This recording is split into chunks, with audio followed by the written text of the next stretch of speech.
Okay. In chapter 11, Paul's going to address a couple of issues that were causing some dissension in the Corinthians worship services. It breaks out pretty nicely, verses 1 through 16, and then verses 17 through 34. And so if you ask most people what the first 16 verses of chapter 11 have to deal with, they'll probably say it has something to do with the wearing of head coverings in the assembly. And Paul is certainly going to address that particular issue. But what I believe Paul is primarily doing in this chapter is he's stating some fundamental principles that God has established about authority. And then he's going to apply those principles to the customs and the circumstances that existed in Corinth at the time that he wrote this letter. And that would include the wearing of head coverings. And so I'll tell you right up front that I believe that the wearing of veils was a custom at this time in Corinth and not a command from God. Now, I know that there's probably people that are not going to necessarily agree with me on that, and so if you want to talk with me in more detail about that later, I'll be certainly glad to do that. And if you are a Christian woman who believes in your conscience tells you that you need to wear a head covering in the assembly, you should by all means do that, and everyone here will respect and honor your request and your choice on that.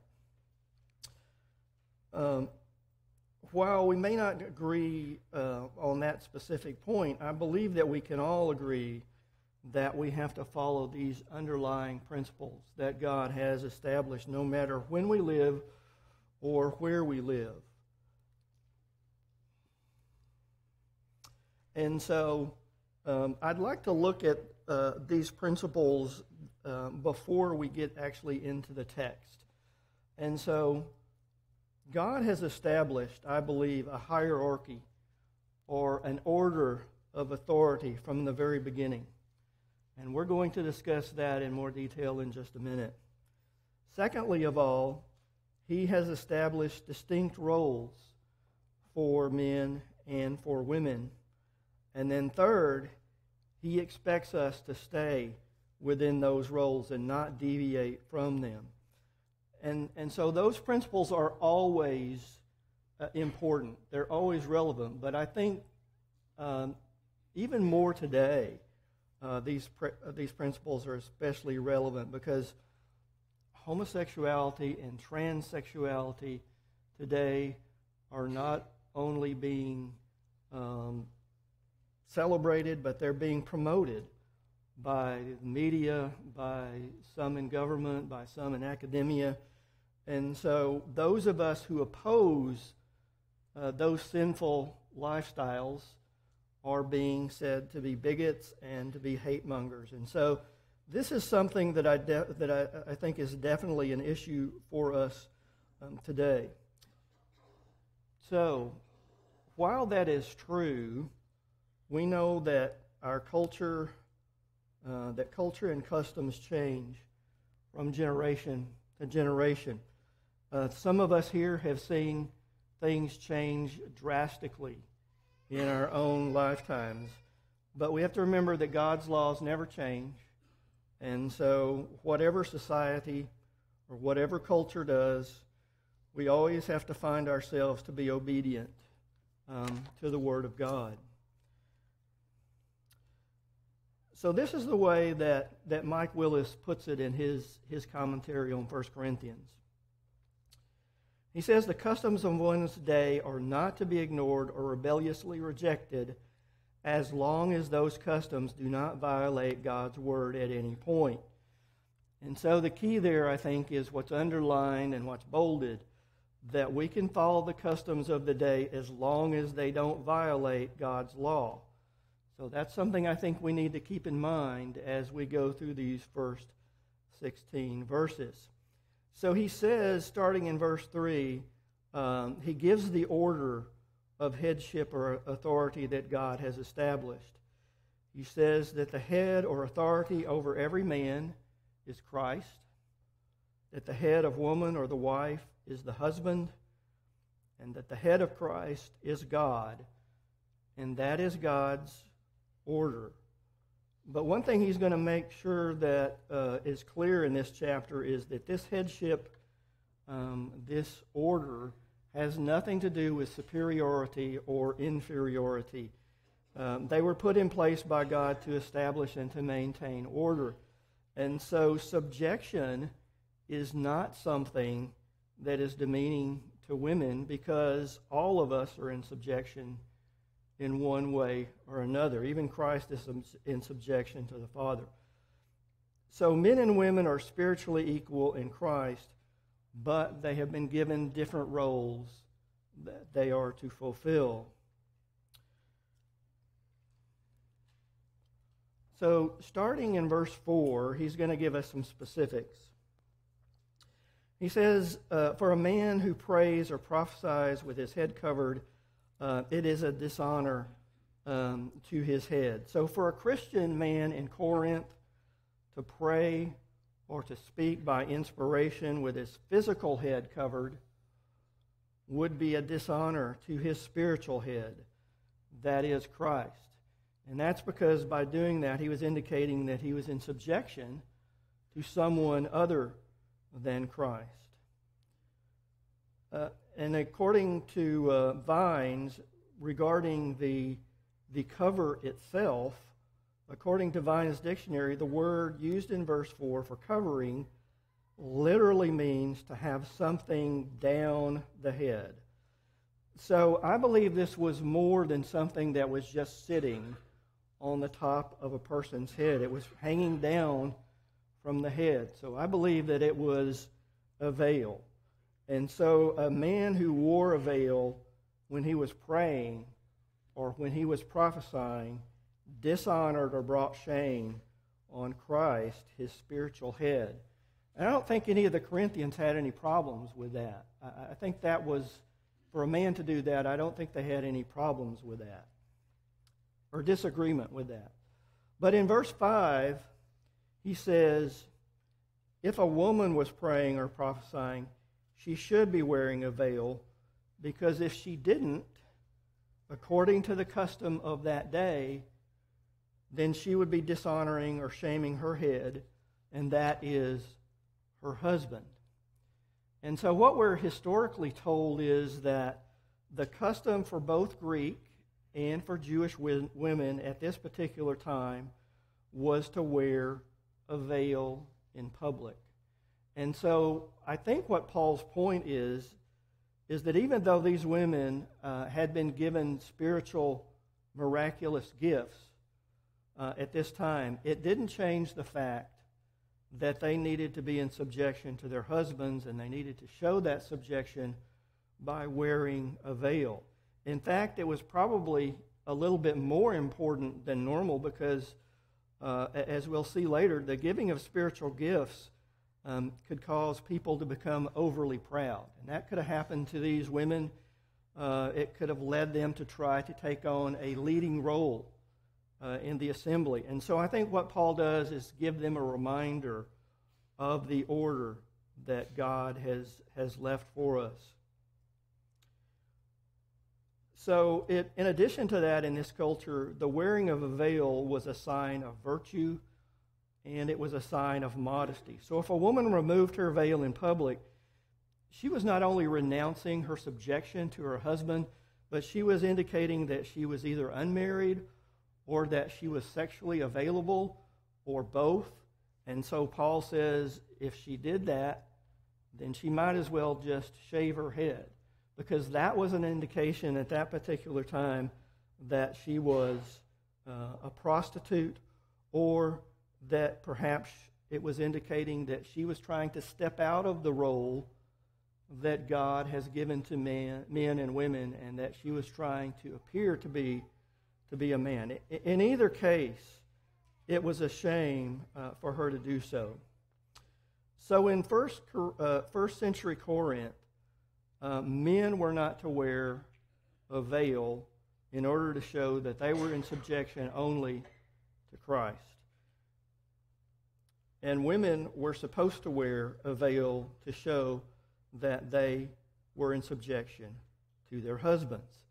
And so based on that, I would suggest to you that in our culture, where wearing a veil does not indicate subjection, is not a sign of subjection to one's husband, that wives do not need to wear a covering, a veil in our worship. There are other ways that we show our relationships to one another in our society. So that's a lot of ground I covered there. So let's go ahead and pause for just a minute and see if anybody has anything that you want to comment on that. Yes, Brother McKinney.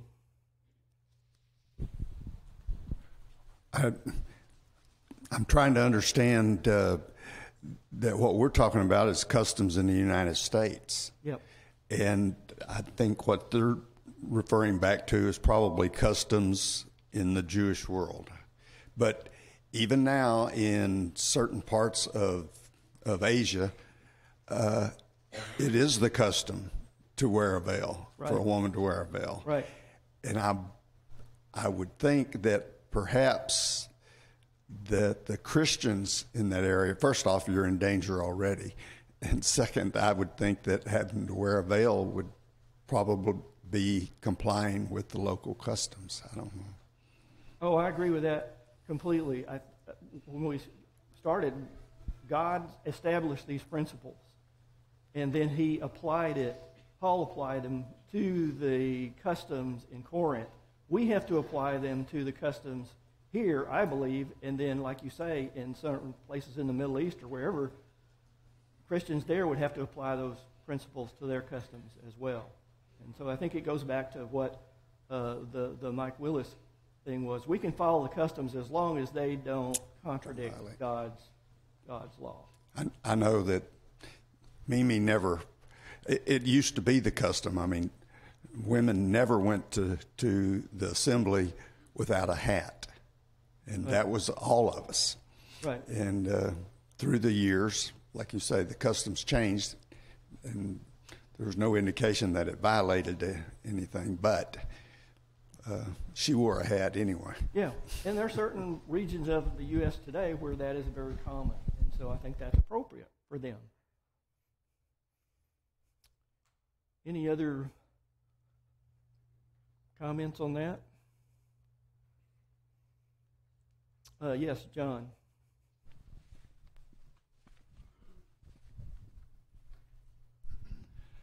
There are still a lot of countries, as was just said, that the women wear veils whether they're worshiping or not. Right. Women in Kuwait, that you saw in Kuwait City, they were veiled. Just out in public, they were veiled. And in many cases, their face was covered. Mm-hmm. Now, I understand that's not God's law, but right, that's Muhammad's law.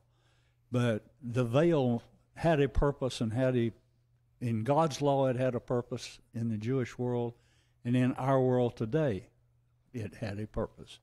So, I mean, it's not something that, it's not wrong to wear it. If you want to wear it, okay. But it's not a command of God that we have to put it on. Right. I agree. Brandon? I think it's also important to comment, a lot of people who are in the world or read this very superficially like to use this section to call Paul a misogynist or sexist or yep, make some statement about that.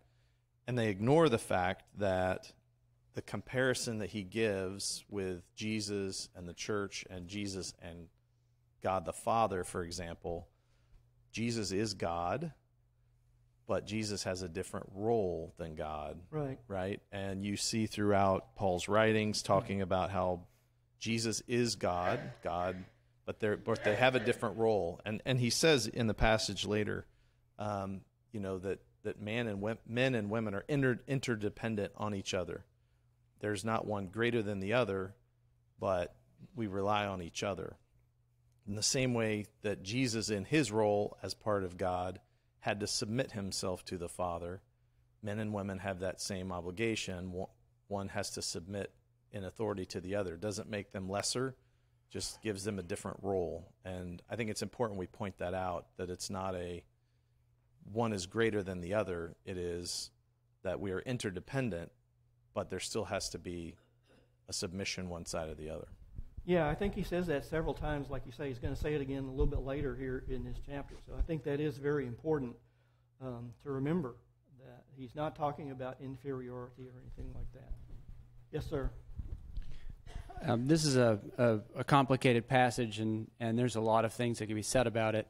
I think one thing for me that's always been interesting, when we come to this passage and we say, well, this is a cultural thing, this is what was their culture at that time, that's a statement that can be made. For me, the challenge has always been, how can we know that? How can we prove that? There's a passage in Genesis chapter 38 where Jacob is dealing with his former daughter-in-law, where he had offered her his sons. Two of his sons had married her and died, and then he promised her the third son, and he was withheld by Jacob. And Tamar, his daughter-in-law, decides to take matters to her own hand. I'm not justifying what she does or doesn't do. But what was interesting is, I think in verses 14 and 15 of Genesis 38, when she realizes that Jacob is not going to fulfill the promise that was made to her, it says that she put off her widow's garment, she covered her with a veil, and she wrapped herself and sat in an open place. And then, of course, Judah comes by and sees her. And it's very interesting, verse 15. He thought her to be a harlot because she covered her face. Now, the only reason that's important to me, and I think in this broader conversation, is clearly today, I don't know anyone who would say that because a woman covers her face, that she would be thought to be a harlot. What this passage shows is that culture, time and place, certain things that we attach certain markers of modesty or immodesty to, do change over time, and they do change sometimes so dramatically that the markers in one culture that would say this is modesty, in fact, in other cultures, other places and times, would say the exact opposite. So again, I don't have all the answers on 1 Corinthians 11. There's a lot of complicated things to discuss here. But for me, Genesis 38, 14, and 15 at least has been a marker to prove that culture does impact this issue of the woman covering herself, and that it can be viewed very differently in different cultures. That's very interesting. I never heard that before, so that's a really good point. And certainly I don't think any of us have all the answers on 1 Corinthians, but I appreciate that. Scott? Well, I agree with everything that's been said, but culture doesn't just apply to women either, because among the Orthodox Jews, the reason they wear the beanie or whatever you call it is because in their culture is, for a man that's truly religious, is going to wear a cup. That's their covering. Or sometimes they, even Orthodox Jews, have to have a long beard. And if you don't have a beard, you're not considered religious. I mean, I know a preacher one time that was trying to strike up a conversation and talk to an Orthodox Jew about Jesus, but to do so, he grew out a beard because otherwise he was not going to allow it. That's a customary thing. It had nothing to do, I think, with their setting of God, but that's become their tradition in so many ways. And I think when you get to the end of this passage, to me, is what's going to further signal that he's really talking about their customs and traditions as opposed to a command. But what I'm saying is things like veil and beards and other things have been applied in other cultures to men also, that you really weren't religious unless you're wearing, the covering, or unless you're wearing a beard, and that's just sort of become their traditional thing. Yeah, I agree with that completely. I think that the focus here has been on the women, but it absolutely applies, and I think you can see that as you read it, that it absolutely applies to the men. And they weren't supposed to wear the head covering because that was a sign at that point in time that they weren't in subjection to Christ. And so I agree completely with what you have. Trish? just to be the obstinate one. Yeah. Back when I was in high school, eons ago, the miniskirt came in, and that was part of the culture. But God's laws counteract that part of the culture, that women be modest. And a lot of people said, well, it's the culture. It's the culture. I'm sorry, I missed the very first part of what you said. I said back when I was in high school, eons ago, Yeah. the miniskirt was that was the thing. Oh, okay. And that was the culture for a lot of years. But that doesn't allow a woman of faith to wear a miniskirt just because the culture says it's okay. I think that goes back to what we said at the beginning. As long as it doesn't, we can live within the customs of the culture as long as it does not contradict God's laws. And I think that would probably, here we're getting in degrees, but that would probably in many cases contradict God's law. So I think that has to do with modesty. And so that's again, a very complicated subject. Okay, I'm going to take one more, and then we got to stop. We got to go on. Okay, or two more. Okay, two more, and then we got to go on. Sorry. I was going to say that I was feeling a lot of pressure being the last one, but so I do like the comment that you made about roles, designation of roles, and I can't help but notice how many times hair is mentioned. Yeah. And for me, I found it simpler to approach the passage from the end, and I don't know again if that's the best way, but at the very end, Paul says, "For her hair is given to her for a covering." And so just kind of even thinking about my daughter, now that she's 4, she's looking around. If we see a girl who's shaved her head, to have kind of the same haircut maybe as myself, then she'll ask us, is that a woman, or is that a man? And so that at least lets me know that hair has been a very important designator of roles. And so there was maybe a thought that in order to worship some of the religious gods in that day, that women would shave their heads, put their hair on the idol as a sign of devotion to that deity. And Paul might be at least saying, your hair is given to you, given as a glory. Don't cut your hair off and think that you're doing God a devotion, is one thought. Interesting. I had never heard that one either. Okay. Yes, ma'am. Need to turn the mic on first. A question, and it's not really about head coverings, but there's mention of prayer here. Are we talking about some kind of spiritual gift prayer, or are women praying in the assembly and it's just a regular old prayer and it's great? I think the whole section is talking about spiritual gifts. And so I think it has to do specifically with the spiritual gifts and praying or prophesying in the assembly, because they had been given these specific gifts at this specific time. That's what I think. Okay, let's move on. Unless somebody wants to. No, let's move on. You can talk to me about it later. Okay, so in verse 7, he says, in addition, a man shouldn't have a veil on his head because he is made in the image of God and he reflects his glory. So man's role that has been given to him by God is to be the leader, the protector. He's the provider.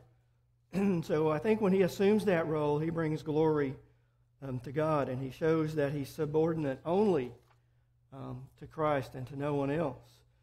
And a woman brings glory to her husband, who is her head, when she does the same thing, when she fulfills the role that God has given to her, and she is in subjection to her husband.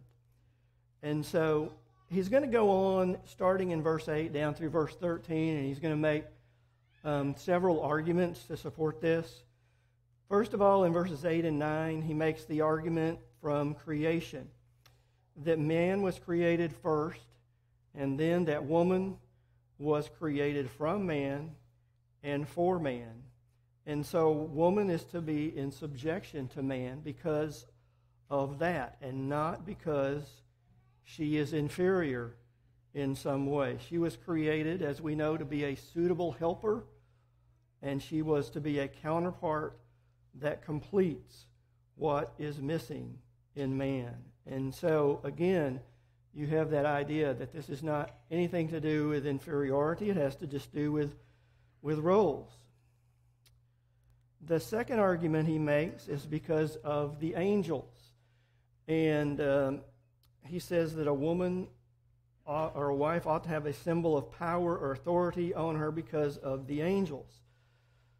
So that's sort of an obscure kind of a statement, and there are several interpretations of what that means. Some think that for a woman to pray or prophesy without a veil would be insulting to the angels who recognized that it was a violation of God's order, and that's possible.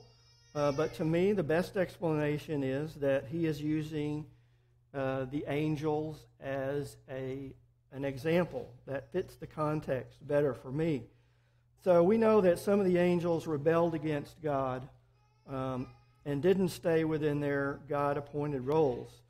2 Peter 2 and 4 specifically addresses that.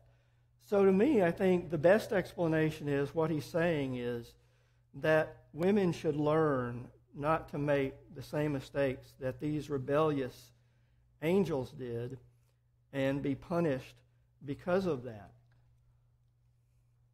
I don't think that's, there are a lot of other explanations for that, and you can decide which one you like the best. He goes on in verses 11 and 12 to show again that man and woman are codependent.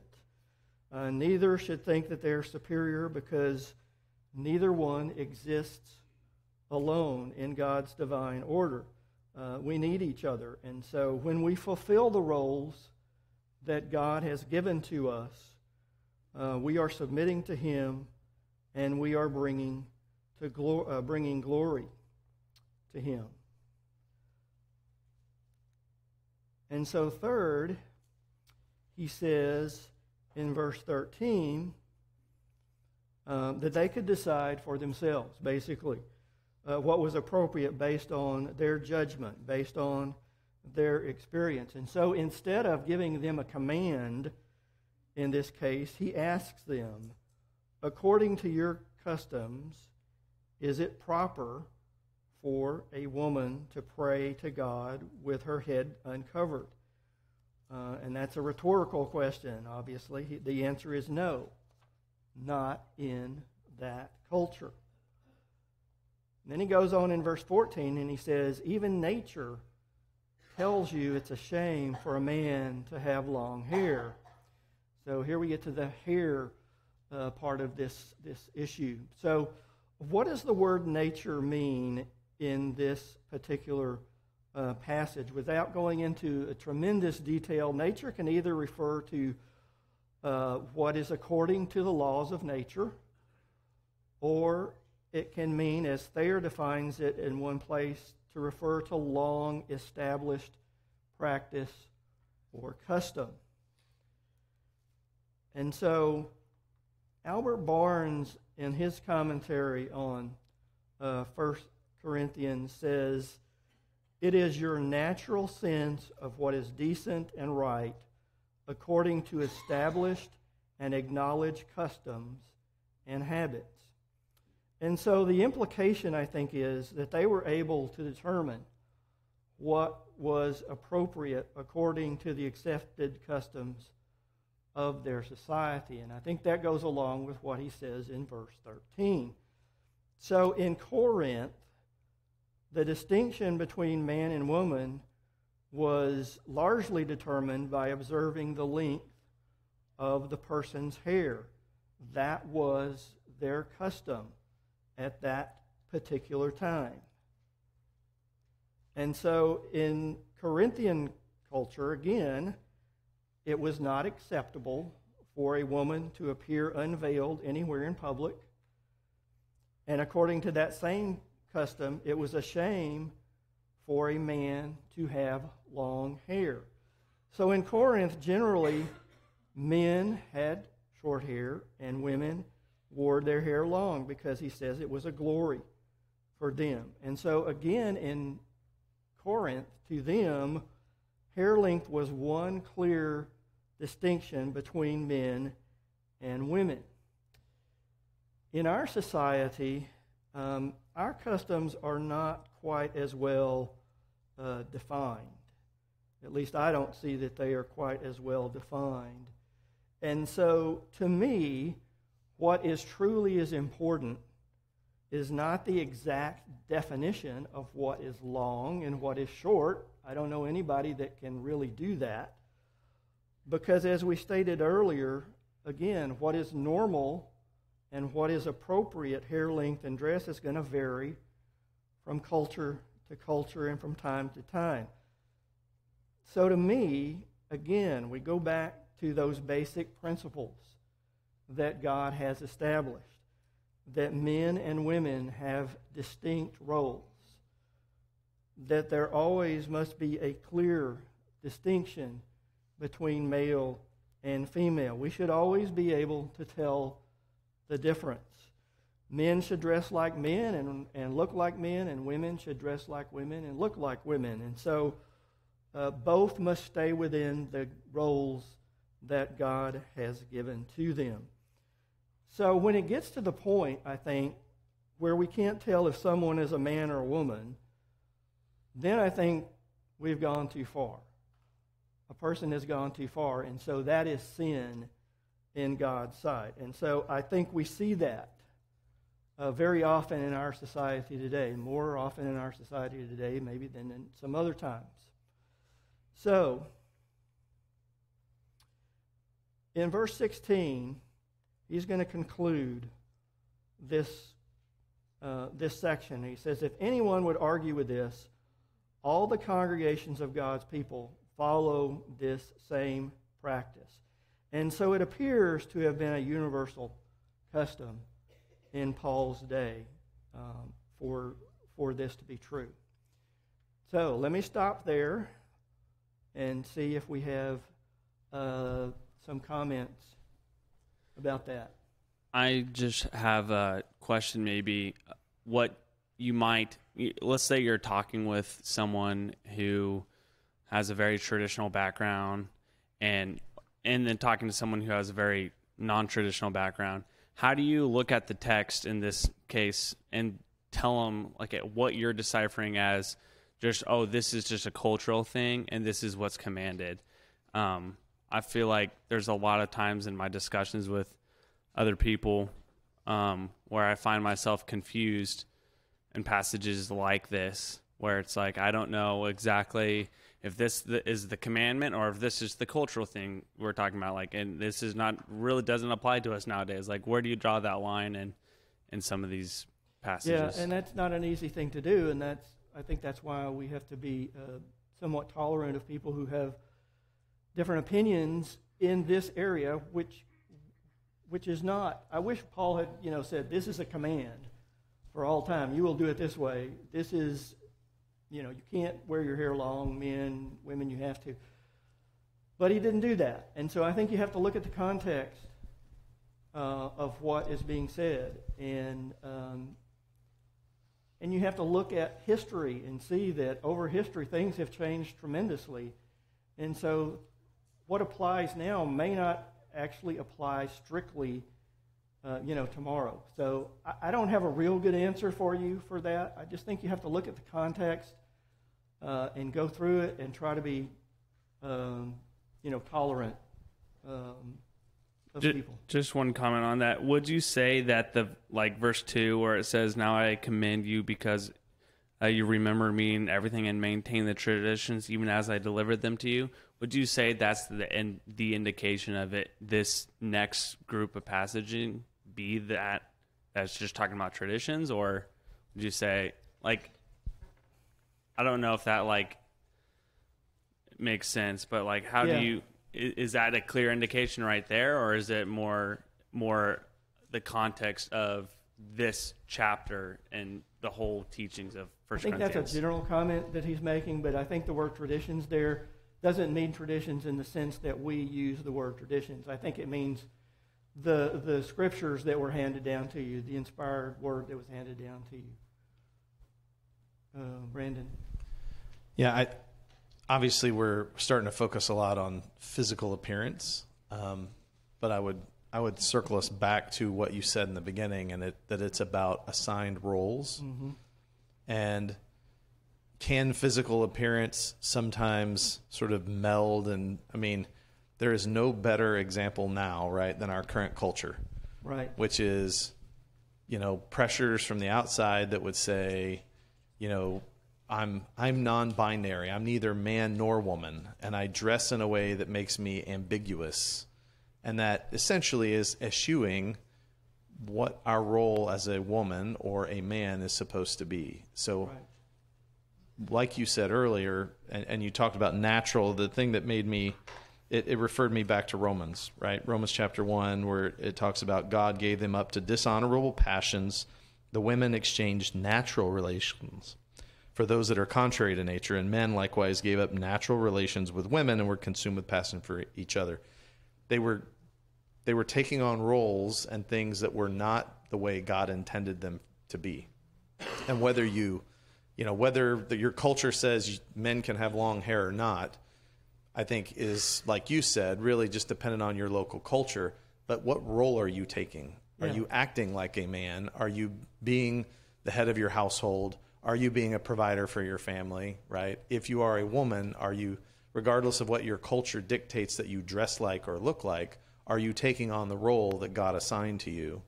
And I think, we just got to be careful about the physical appearance part, mm-hmm. and really stay more focused on the role God gave each of us in life, and are we doing that? And our culture now is getting away from, what is a man's role, what is a woman's role, to the point where you can't even tell by looking at somebody, male or female, and people would say it doesn't matter. There's no such thing as man or woman, or I was born a man but I want to be a woman. That is the ultimate rejection of God's plan for you. Yeah, so I would say I agree with that. I would say that whatever culture, we have to stay within the role that God has given to us. In whatever culture we're in, I think everybody should be able to tell if we're a man or a woman, whatever culture we're in, because it's going to vary from culture to culture. But I think we can still tell in our culture who looks like a man and who looks like a woman. Okay, I've got 3 more comments, and we'll probably be through. Yes, ma'am. To follow up what Brandon had to say, I think it comes to the crux of what is the intent of the person, mm-hmm. too. We're talking about culture, which changes with location and time. And, there was the reference to mini skirts at one point in time. And, well, if that was the culture, then was it acceptable?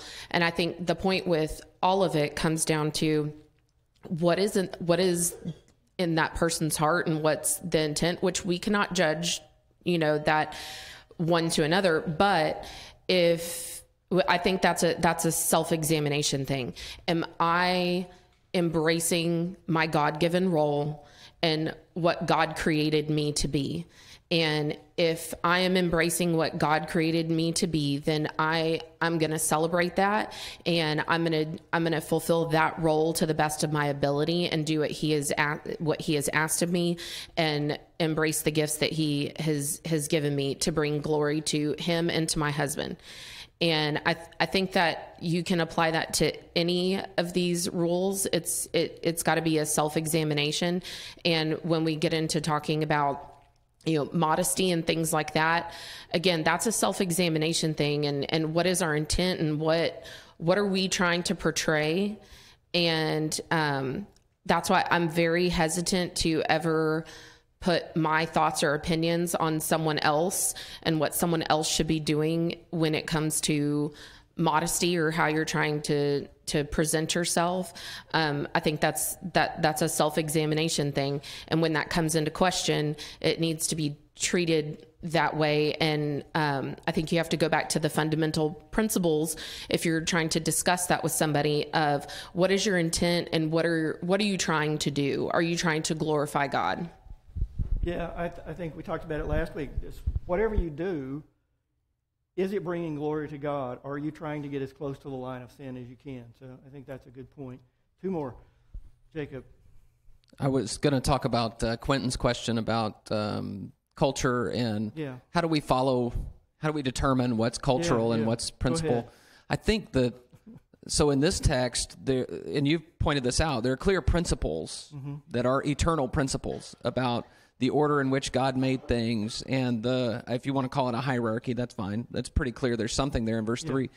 How that manifests may look different culture to culture. And for those, I know we've got a lot in this room who've done a lot of traveling to different places, especially the farther you go away from the United States, the more you see how different it looks, where people who may have the same Christian values live them differently. So I look at this and I think if we're talking about, let's say, respect, or let's say gender roles, whatever it is, that might have a different cultural manifestation. We know how to show disrespect to each other.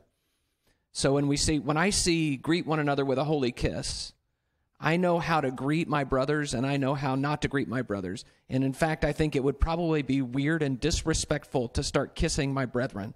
I think they would be weirded out. That's not the way that works in our culture. Other cultures, that's fine. But we have a culturally appropriate way to show that and a culturally appropriate way not to show that. And so we know what that looks like. Yeah.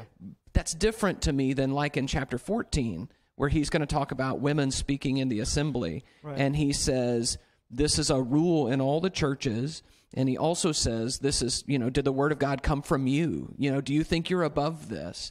This is, let whoever thinks they're spiritual acknowledge that what I'm saying is a command of the Lord. The language is different.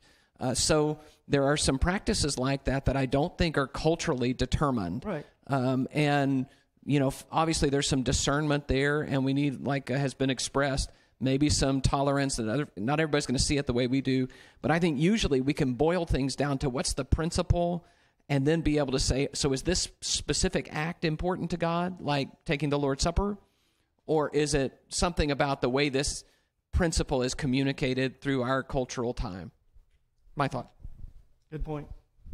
Okay, Scott, you got the last comment. Well, I'll be short because most of what I was going to say has already been said. I think verse 16 is hinting back to what Jacob said, is I'm not going to give you a command on how to apply the principle. Yeah. You've got to apply that within your own. But I also think we have to be careful, too, just in some things, and I think Jacob was alluding to this, too, is then we get this tendency to people to say, well, instrumental music, that's just our culture. And there are things that God has clearly legislated on in terms of worship and how we are to worship and other things that we are to do every day. And when he has legislated and spoken on that, that's what we are to do. We're to do it. That's not within our culture. So there's judgment that has to be made, but we have to be careful that we don't go too far in the opposite way. Right. That's a danger, when we start thinking this way is I can push it too far. But like you said, we have to go back to God's authority and what has God said. What are the examples we have? What are the commands we have? We have to always look at those customs in accordance with God's will. That's the bottom line. That's where we have to go. Okay. That's probably, I'm overtime, right? Okay. Thank you.